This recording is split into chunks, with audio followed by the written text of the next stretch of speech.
Olá, pessoal, voltamos então para o próximo tema. Esse aqui é de súmula IOJ, referente à estabilidade.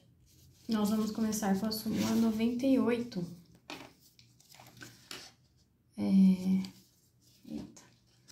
Coloquei outros temas que não eram para ter ficado. Bom, súmula 98. Item 1.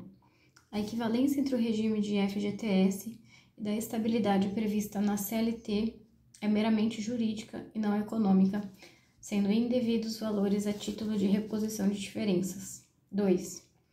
A estabilidade contratual ou a derivada de regulamento da empresa são compatíveis com o regime do FGTS. Diversamente ocorre com a estabilidade legal, que é a decenal, artigo 492, que é renunciada com a opção pelo FGTS. Então, a estabilidade contratual ou regulamentada pela empresa é compatível, elas são compatíveis com o FGTS. A estabilidade legal não é. Súmula 54. Rescindindo por acordo seu contrato de trabalho, o empregado estável optante tem direito ao mínimo de 60% do total da indenização em dobro calculada sobre o maior salário recebido no emprego.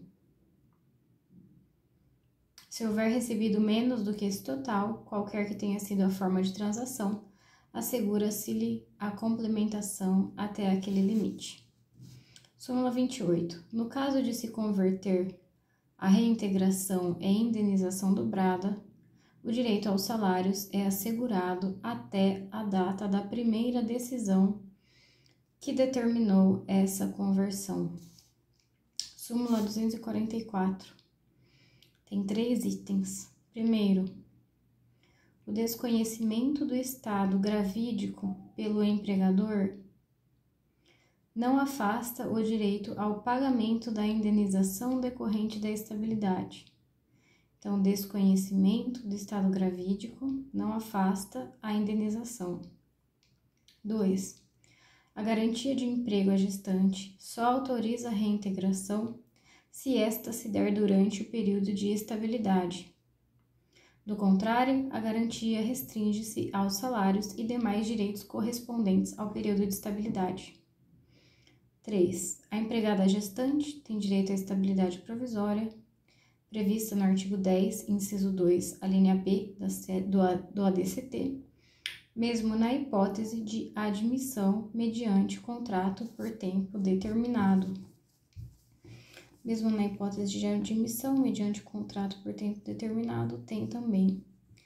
Mas eu acho que essa súmula aqui, 244, esse item 3, ele está ultrapassado no tocante ao contrato de terceirização. Acho que o pleno do TST já decidiu, teve uma decisão do TST dizendo que nos casos de contrato de terceirizada não se aplicava, e depois nós tivemos uma decisão do STF em recurso extraordinário, no sentido de que para se aplicar essa estabilidade para gestante, tem que ter, no caso concreto, né, a gravidez antes da demissão, e a demissão, então, tem que ser sem justa causa. Então, ele diz que nos contratos por tempo, a interpretação é de que, nos casos de contrato por tempo determinado, a rescisão não é sem justa causa, porque tem um término já pré-estabelecido.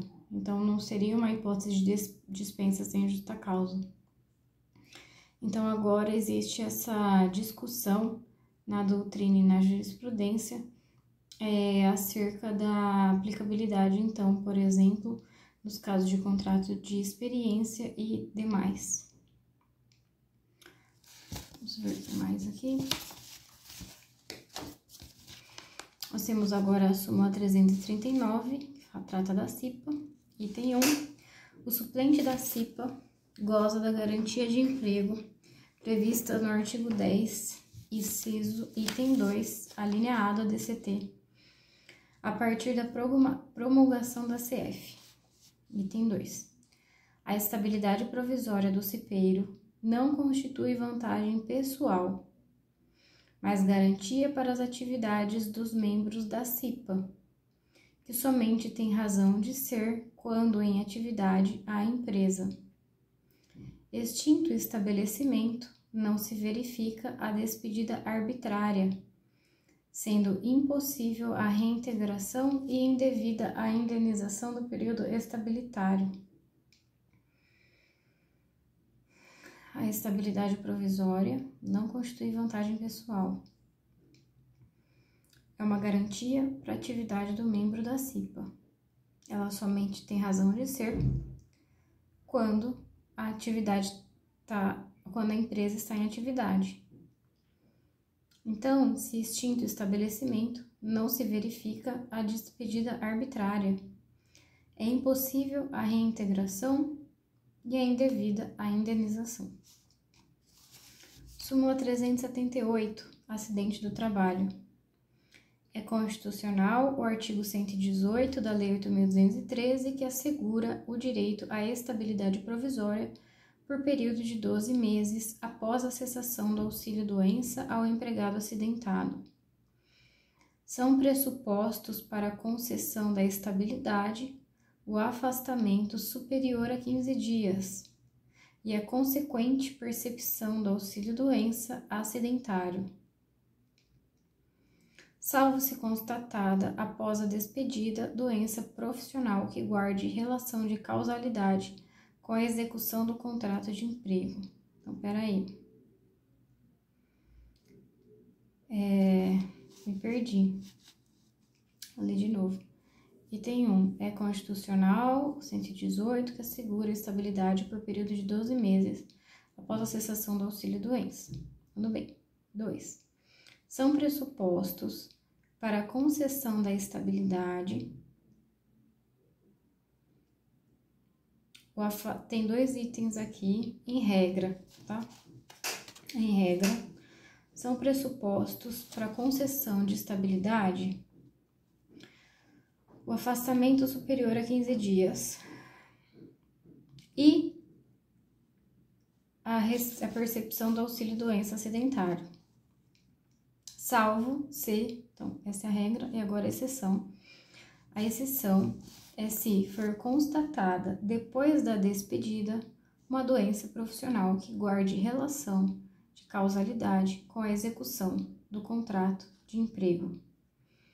Item 3. O empregado submetido a contrato de trabalho por tempo determinado goza da garantia provisória de emprego decorrente de acidente do trabalho prevista no artigo 118 da Lei 8.213.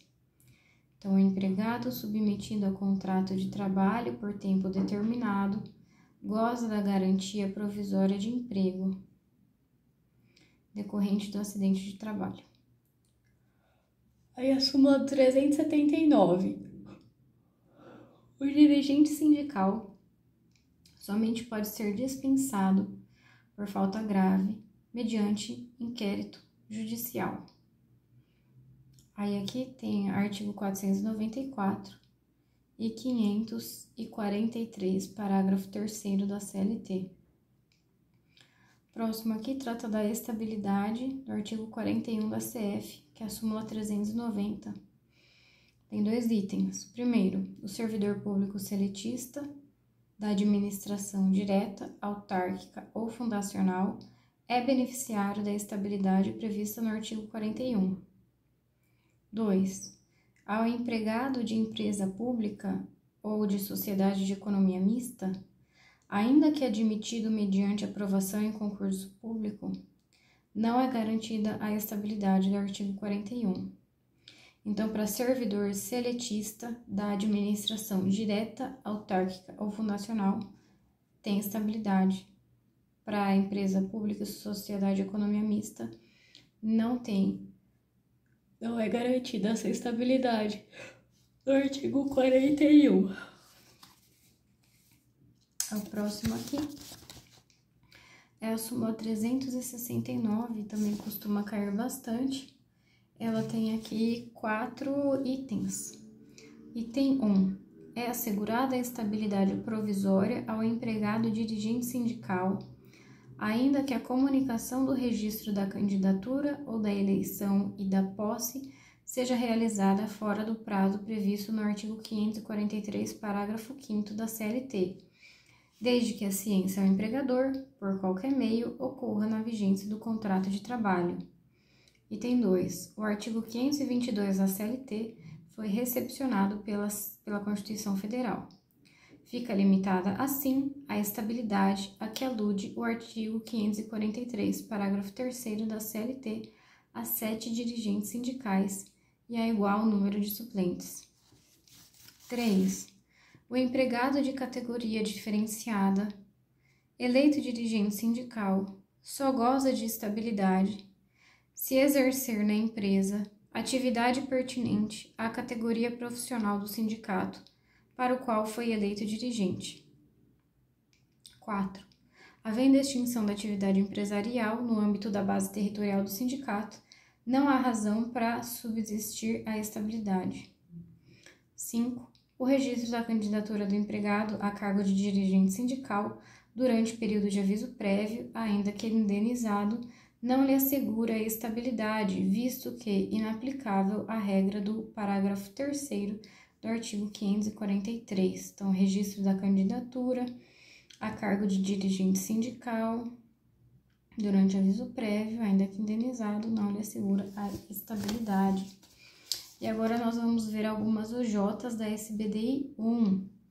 A primeira é 253. Para ela, o artigo 55 da Lei 5764 assegura a garantia de emprego apenas aos empregados eleitos diretores de cooperativas, não abrangendo os membros suplentes. Então, aqui para empregado eleito diretor de cooperativa, não abrange os suplentes. Depois, 268, OJ 268. Somente após o término do período estabilitário é que se inicia a contagem do prazo do aviso prévio para efeito das indenizações previstas nos artigos 9º da Lei 6708. Somente após o término do período estabilitário é que se inicia a contagem do aviso prévio para efeito de umas indenizações. OJ 399. O ajuizamento de ação trabalhista, após decorrido período de garantia de emprego, não configura abuso do exercício do direito de ação, pois este está submetido apenas ao prazo prescricional inscrito no artigo 7º, inciso 29 da CF, sendo devida a indenização desde a dispensa até a data do término do período estabilitário. O J399, essa aqui que nós lemos, também é bem importante. O J365, membro de conselho fiscal de sindicato, não tem direito à estabilidade prevista no artigo 543, parágrafo 3º e artigo 8º, inciso 8º da CF, porque não representa ou atua na defesa de direitos da categoria respectiva, tendo sua competência limitada à fiscalização da gestão financeira do sindicato. Essa é o J365 da SBD 1. Ela aqui fala, olha, do artigo 543, parágrafo 3º, do artigo 8º, inciso 8º, também menciona aqui o artigo 522, parágrafo 2º da CLT. São todos artigos de extrema importância. Depois aqui nós temos a OJ 364, de acordo com ela, a fundação instituída por lei e que recebe dotação ou subvenção do poder público para realizar atividades de interesse do Estado, ainda que tenha personalidade jurídica de direito privado, ostenta a natureza de fundação pública. Assim, seus servidores regidos pela CLT são beneficiários da estabilidade excepcional prevista no artigo 19.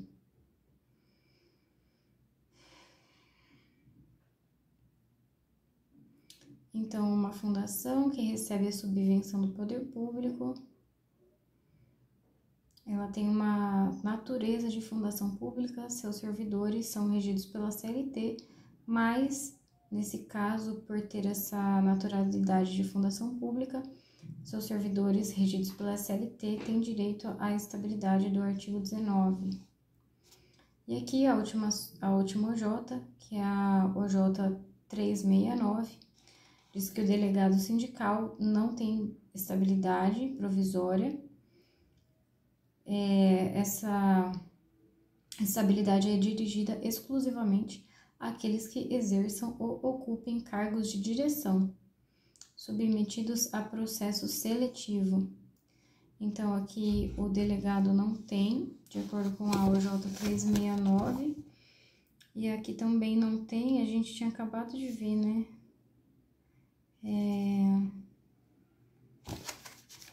Aqueles que é o Conselho Fiscal, membro de Conselho Fiscal. Poderia estar tudo em uma OJ só, né? Ia facilitar a nossa vida. Então, na 365, membro do Conselho Fiscal do Sindicato. 369, delegado sindical. Todos esses aqui não são beneficiários da estabilidade. Muito bem, esse então é o vídeo relacionado à estabilidade. O próximo, então, que nós veremos vai tratar sobre o FGTS. Até lá!